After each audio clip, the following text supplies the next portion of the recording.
I've recently discovered the odds of an overpriced cafe. I spent £4, £4.50 on a pain au chocolat. The most dumb decision. Also, I could sit down here for 30 minutes. Just like reading Woman Race by Angela Davis and looking at them Einstein files. This is what white men have been doing to black people for years. They've been raping and trafficking black people and killing them and naming their bodies and making fabrics out of their bodies and using furniture with their bodies, testing on their bodies, performing occultic practices on their bodies. They have been violating the black body for years. For years. For years. They have violated our bodies for years. This is their legacy. Like, it's generational debauchery. It's just generational. And it's just like, that man is fucking evil. And like, the fact that nothing has happened and all our leaders, like, there's no death count, there's no, and that is the face of white supremacy. Hedonism and lack of decorum and violent ego. That's just the face of white supremacy. It's so overpriced. It's so banal. It works. Like, it's so overpriced. You just have to like say, I don't know, ever since I started working in a cafe, there's something so beautiful about spending like £5, £6 in a day. Now I understand why people in Lagos go to like really expensive restaurants. Like, I used to be like, that doesn't make any sense. What's the point? But like, you're not paying for the coffee. You're paying for the space, the experience of it all. It's not fast food. It's not fast paced. People are taking their time to give you a food experience that is actually fucking delicious. Honestly. So, like, let's say coffee shop. Let's say deli. Go to a gentrified deli. Just go somewhere gentrified.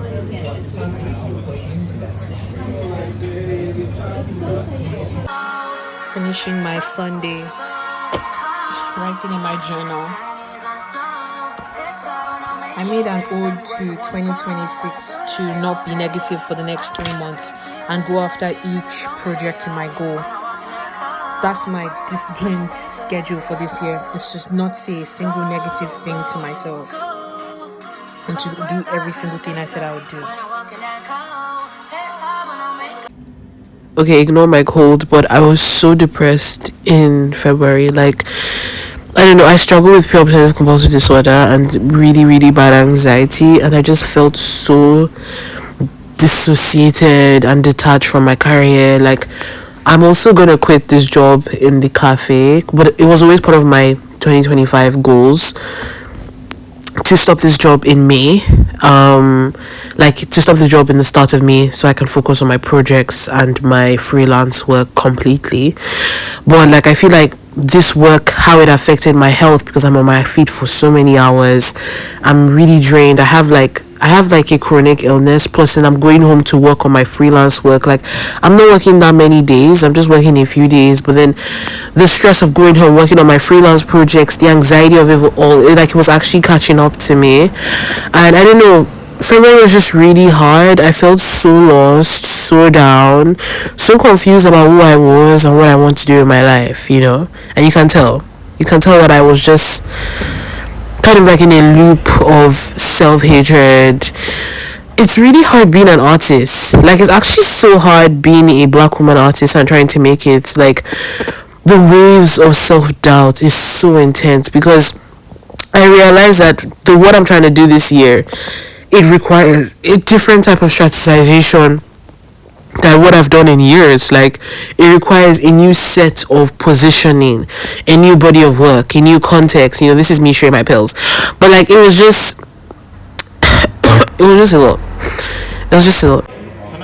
This was me going to get some drinks with my brother and then going to go for my best friend, one of my close friends' birthday party. Her name is Amy Gadiaga. She's an incredible jazz musician. And so yeah, it was actually so such good food in Camberwell. Like South London is tea when it comes to food.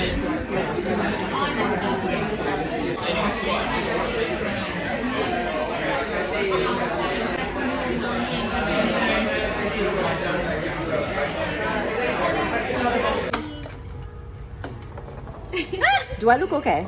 Yeah, you look cute. Oh, is this what we're doing? We're like connecting the sweeties. Oh, okay. I just want to make a wish. Happy birthday to Amy. Happy birthday to Amy. Happy birthday, dear Amy. Happy birthday to you. Like short hair. You can wear like little skirts and And earrings and So yeah, this is just me filming myself in my friend's where my friend was like my friend's place. It was so beautiful. Like I don't know, I really love spending time with Amy. She's become like one of my close friends. Like I see her as like she's like a creative collaborator as I work as her creative director and visual image maker for her music videos, her campaigns. She trusts me a lot, which is really beautiful. And then I also really like see her as like a really good friend. We talk about a lot of things and it was just good to be with her, you know, and we were listening to K-pop the whole night. I'm just filming your face for my YouTube. Say hi. Hi. Hi, YouTube. I want to be a model. I want to be a slut. She's so pretty. She's so popular. I just wanna be, you know that TikTok song. I just wanna be your friend. She's so pretty. She's so popular. I just wanna be your friend. Is this him? That's not cute anymore. I'm not video, cute anymore. No. I've never watched this before. The video is crazy. Let me know what you think. Amy, you're not gonna let me sleep. No, I've not watched the video before. the video is so good to me. Okay, I'm gonna leave you to it. I'm gonna film a K-pop group this year. Yeah. I think they'll pay me so much money for. I don't think the money's that much for that. I know for Really? stylists is a lot, but Not for music.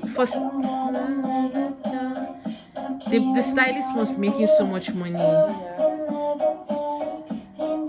I love the video so much. They took New Jeans spots. You know that finished. They're One of finished. the girls got kicked out as well. Yeah, so sad. I don't know why they went to do all that drama. I feel really bad for them. I'm not cute anymore. I'm not cute anymore.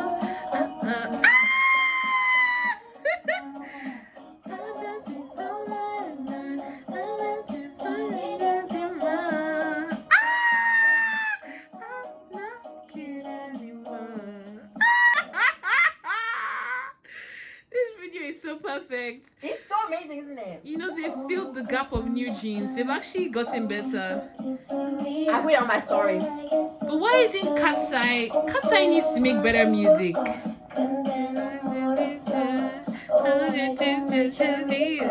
Ah, she's so pretty. Your tattoo is perfectly placed. Oh my god! Amy, you're such a slut. You're such a slut. Why are you teasing me? I'm gay for Amy. I'm gay for Amy.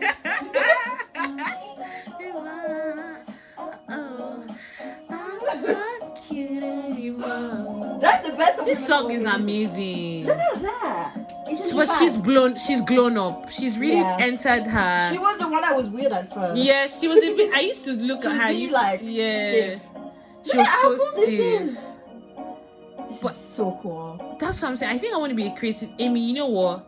Amy. You know you are my project. You know, you're my visual project. I have to finish it with you. We have to go We hard have to this start. year. Yeah, we have to start. We have to go hard this year. Like fuck all this. That's what I want to use to come. I wanted to stop. Fuck all this. Let's actually let's plan. That's a downgrade, but wait. Okay, I'm gonna take off my makeup. You stay with that one. Good morning.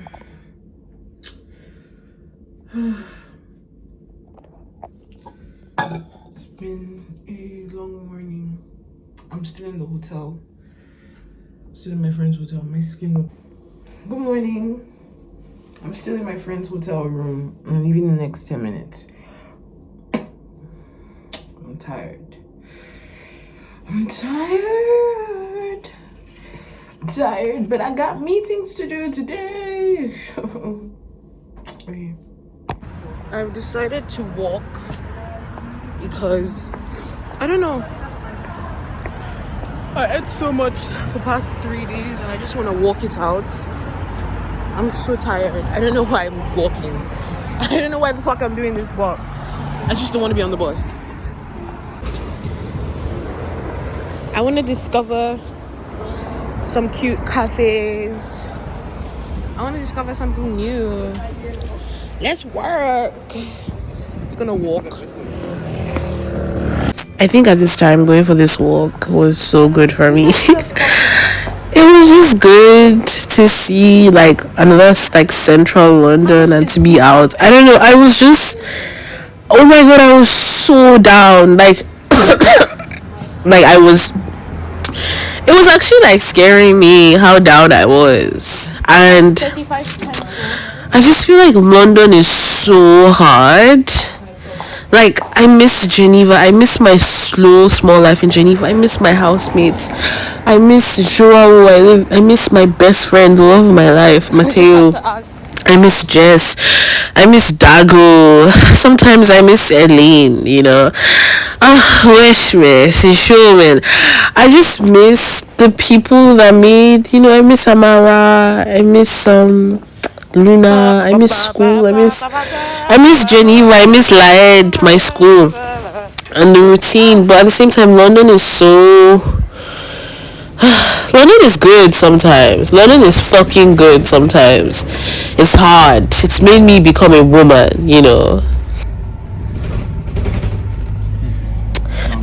I think I want to be happy. I feel like this is such a raw vlog because I'm saying my thoughts. I just want to be. It's just hard. The economy is fucking falling into shit. The next vlog is gonna be tea because I'm in Milan. I can't believe I started the year in London and I went to Berlin and I'm in Milan. Back in London now. But I don't know. Being 24 sucks in the economy right now. Yeah.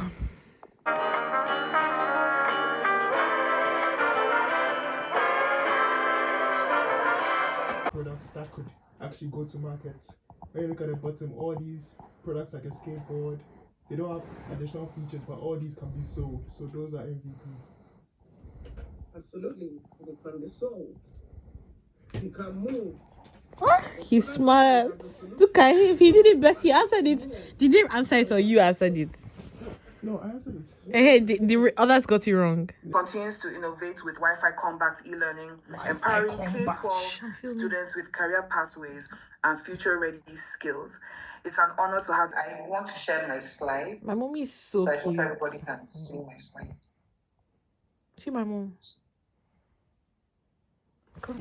This is me back working the working class 9 to 5. Yeah, it was just a quiet day.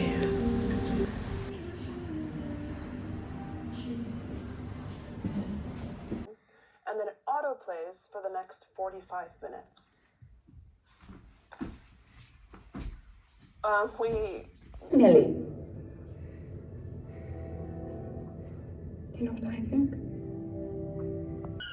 I'm gonna be honest with you, this depressive episode was fucking disgusting. As you can see in the videos, I was down. So I realized that to solve my pain, I have to be in dialogue with people. I spoke to 6 people in a period of 2 weeks and it fucking changed my life. I spoke to women artists, 2-hour conversations. I had a meeting with some really major creative directors. I just was I need to be in dialogue. I need to be speaking to people that are going to shift my understanding of the industry to be able to take space in the industry.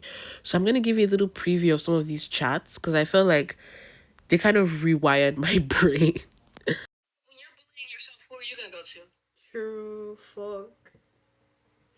So you just have to, like, you literally have to be your biggest fan even on days where you are not a fan of yourself. Yeah. Because at the end of the day, it's your life, Yeah. right?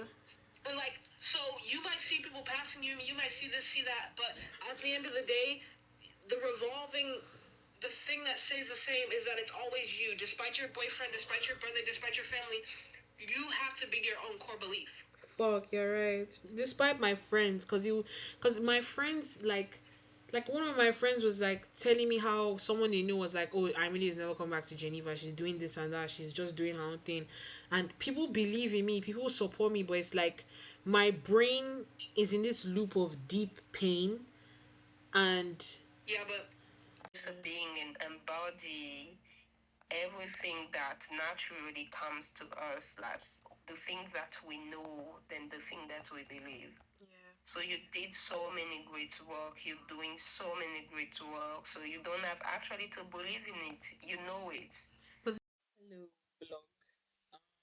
This is this. It's Friday.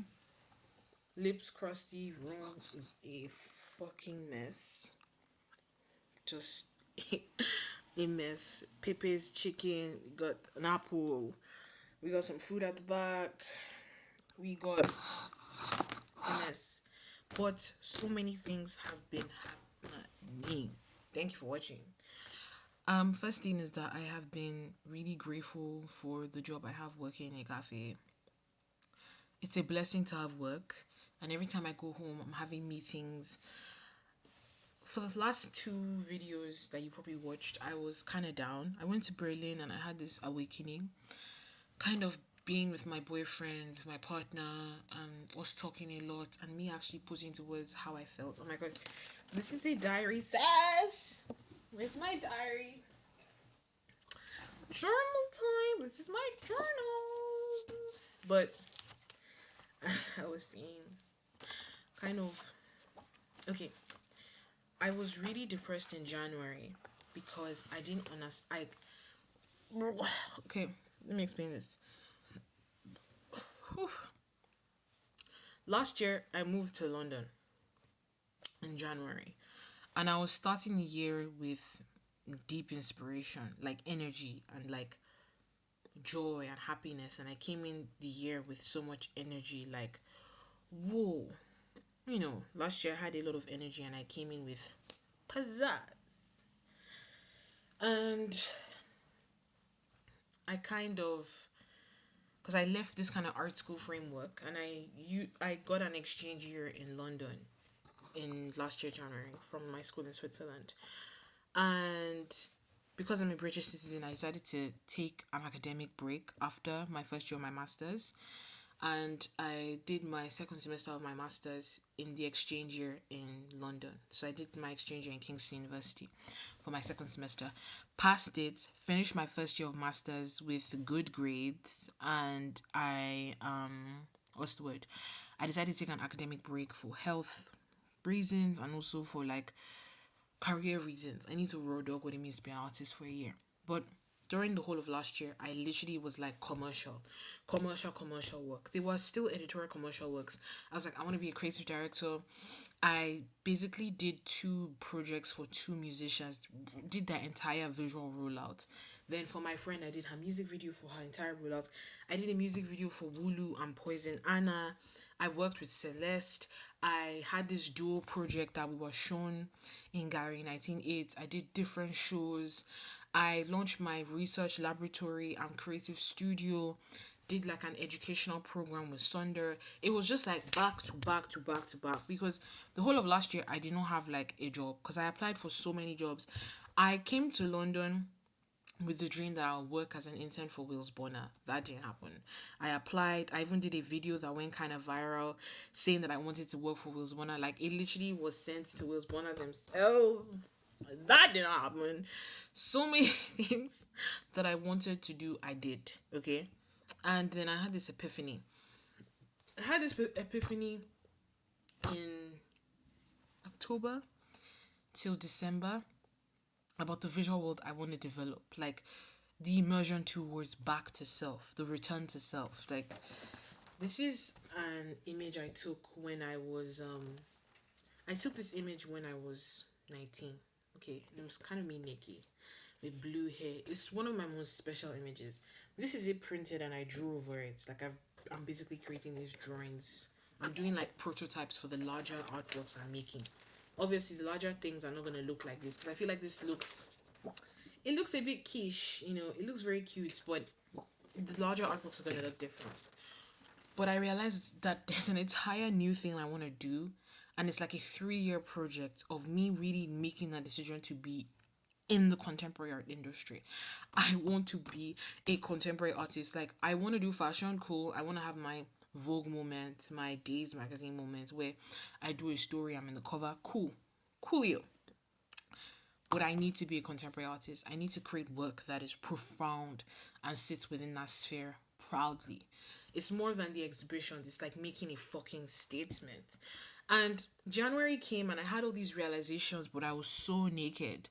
Like, I'm all on my own. Yes, I've built the networks. I've done a lot of things, but it was so, I felt so naked. I felt so like alone with my dreams and my desires. Like, I didn't know what I was trying to introspect and why I was trying to introspect it. It's like I lost sense of myself. So January was so like, it was so, I felt fucking horrible. I felt like I wasn't good enough. I felt like, why am I doing what I'm doing? What am I doing? What am I even trying to say? What's happening? Like, what is going on? And first of all, I realized that what was affecting me was that I wasn't talking about my dreams. Like, I wasn't talking about my project. It was all in my mind. I wasn't even writing it down. I had these long visual epiphanies that were sitting in my image research folder and in my mind. They hadn't been verbalized.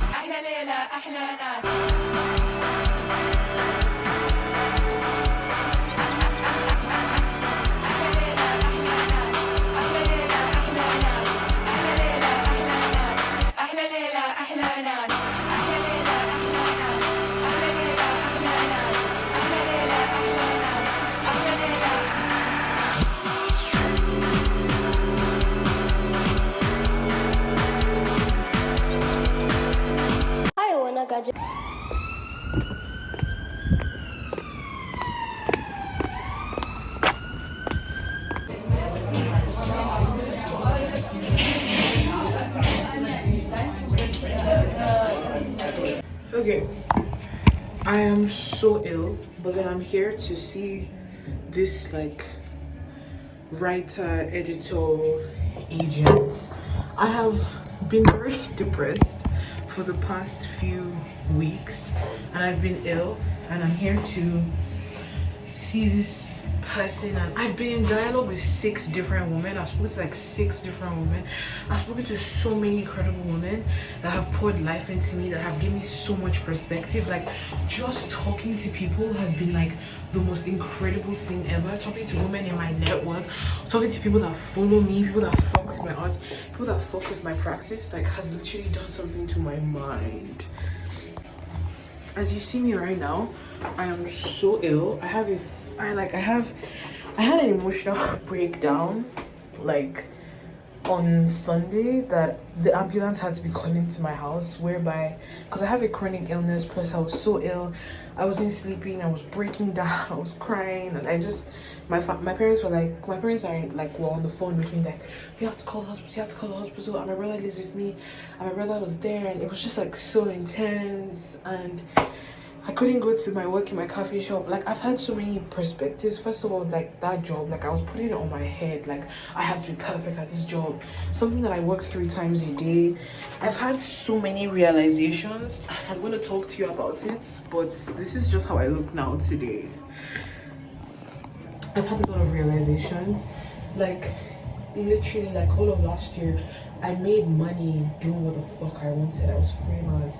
And then this year came, and the anxiety I had, the fears I've had, and I literally feel like this, it's now my new year. Like I literally have been like into this whole Chinese New Year thing because it actually is the new year. Like all the realizations, all the strife, all the shame, all the fear, all the anxiety that I put in my body, I've just been having a lot of realizations. I'm gonna get some stills here. Cause I just love this. I love this. I love this. I feel fucking beautiful.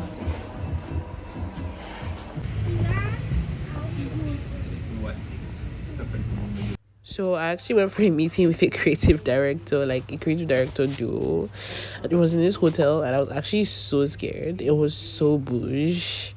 But the meeting went so well. Like, honestly speaking, I've been tapping into white people. Sometimes they're tea. Like, they give some big connects. These were like OG, really big industry people. And like, they spoke to me and my brother for like a good long time. I don't know, I'm excited. I was getting my mojo back. The most incredible chat ever. In the bougiest place.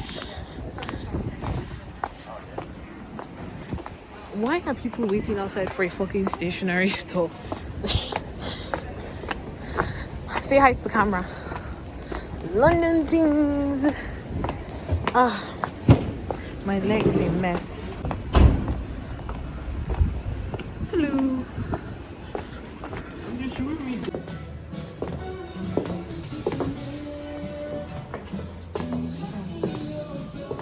It's beautiful.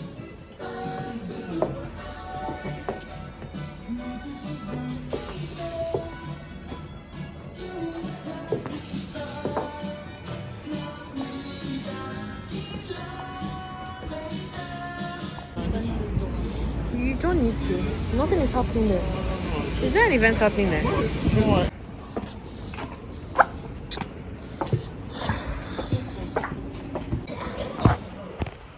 Because it's coughing. A nigga is coughing.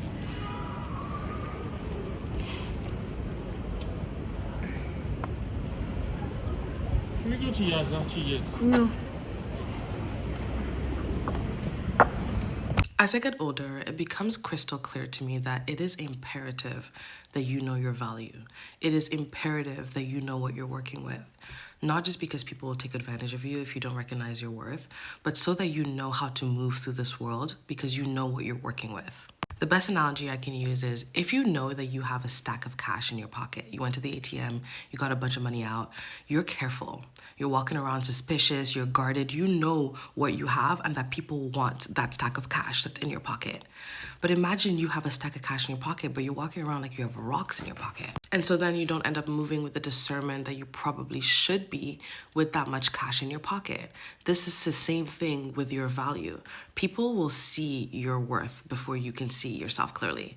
That has been a huge lesson for me. People will see you clearly before you can see yourself.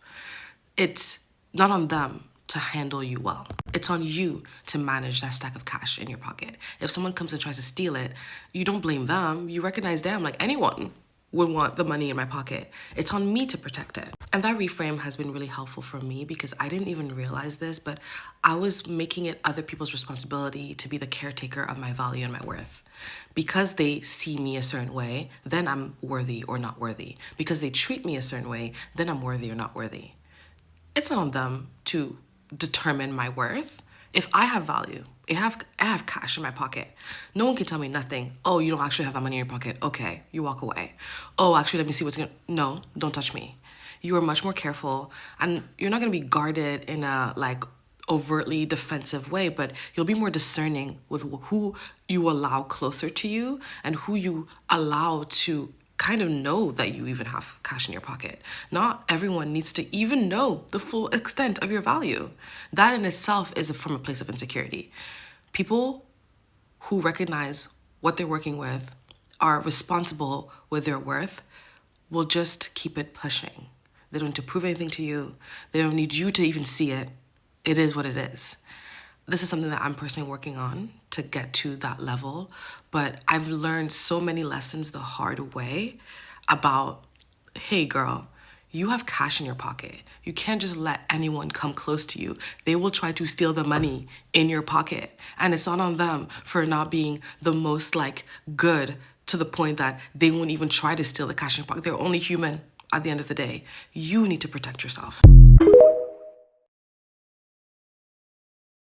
Some of you will get this, but most of you will not. The secret to completely eliminating spiritual warfare, demonic attacks, evil spirits, nightmares, whatever it is that you experience, is to completely heal and regulate your nervous system. You have to come face to face with and address the things that keep you in a perpetual loop of shame, guilt, and fear. And I say this because over the last couple of months, I have been very intentional on facing myself, facing my shadow, and completely deconstructing a lot of the things that I have been taught to believe. And I realized this morning that I have not had a single nightmare. I have not had a single attack. I've not had any of those things. And I was one of those people that had the big scary man come to me in the middle of the night to violate me like every other day. We understand the whole concept of how our mind shapes our reality, right? Things like confirmation bias. However, we are so focused on the physical reality and how our mind shapes things that we can actually see.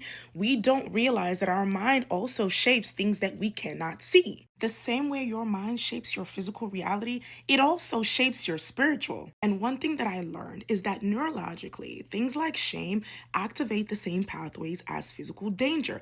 But because things like shame, guilt, and fear, you cannot see, you cannot create a physical enemy out of it, your brain will create that enemy in your mind. And things like that manifest as nightmares, intrusive thoughts, spiritual attacks. And because our brains need meaning, it gives those things a story. Are y'all following? The thing is, I didn't really change anything about my life. I literally just changed how I perceived myself. I stopped shaming myself for my desires. I stopped living like punishment was right around the corner.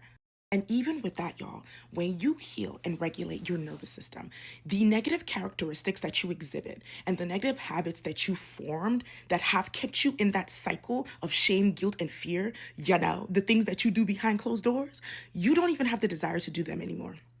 So when you heal your nervous system, when your nervous system feels safe, poof, be gone. Gone.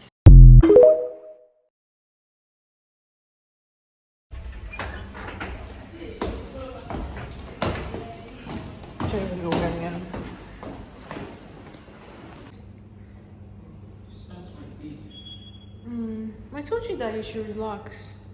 Guy, now's the perfect time to see the guy. Hello. How you know? We should go and see him. Hey. That kid just helped me. My brother is anxious as usual. You need to chill. I'm chill. Every time you feature in my vlog, you're pissed. It's an architecture school. It's not that deep.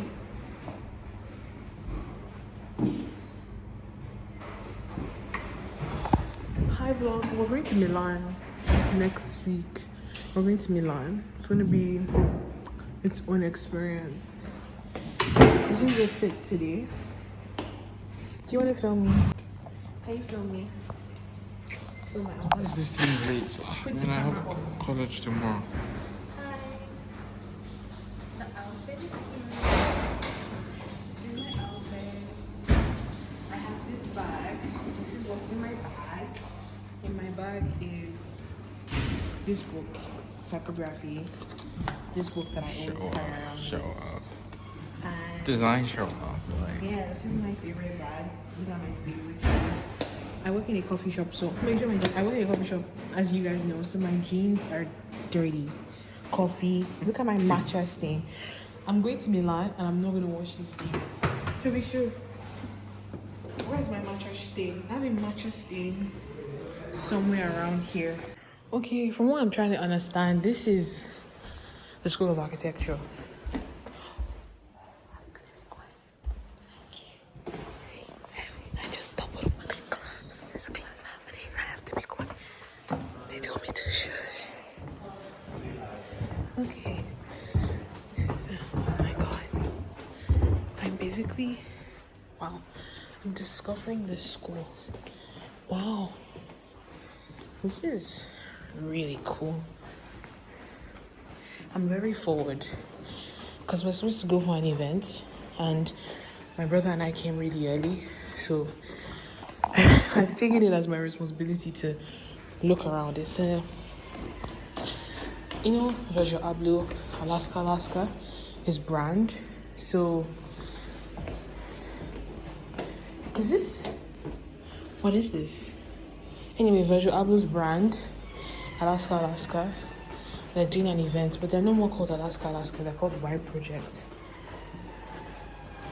But yeah, I came today because look at my outfit. I'm literally just sagging everywhere. That's how I look. I'm looking cute. Okay, hi. I'm looking cute as fuck. I think I will find a way to see the Alaska team because we're so early. I'll probably see them. I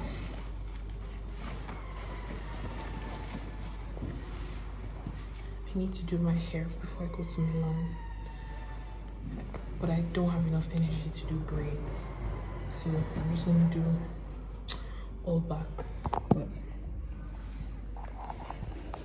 I'm filming a lot of content videos for reels because I have to go back to making reels for social media.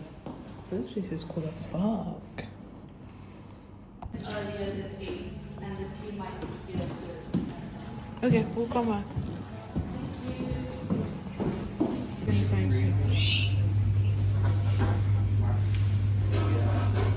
Okay, I'm gonna buy this. This is so cool. My brother and I secured the seat. This is like the most industry design, London design. Sorry, let me speak to Ty. Okay.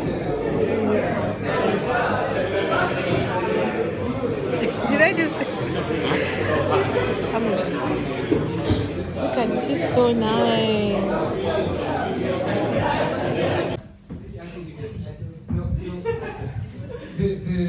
Some of you have come from previous conversations. I think we've been keeping everything pretty informal, so we're inviting people to ask questions throughout. Fun fact. Hello, that was a nice programmation. I asked a lot of questions, and a lot of my questions got answered. I'm going to be coming to this university to be going for their programs. You keep going around. I went to this school. Which school did you go to? You are an imperialist. At just the crown on your head. If you keep going around talking about your reputation of so and so because he's a Christian, he can't steal or he can't do this, you are an imperialist. At just your emperor's robes. So, and if you go around with this classism, trying to judge someone by where he comes from, where he went to school, what ethnic group he is. These things, it's a casual glance that sees them as petty prejudice like tribalism. But in truth, those are imperialism. If you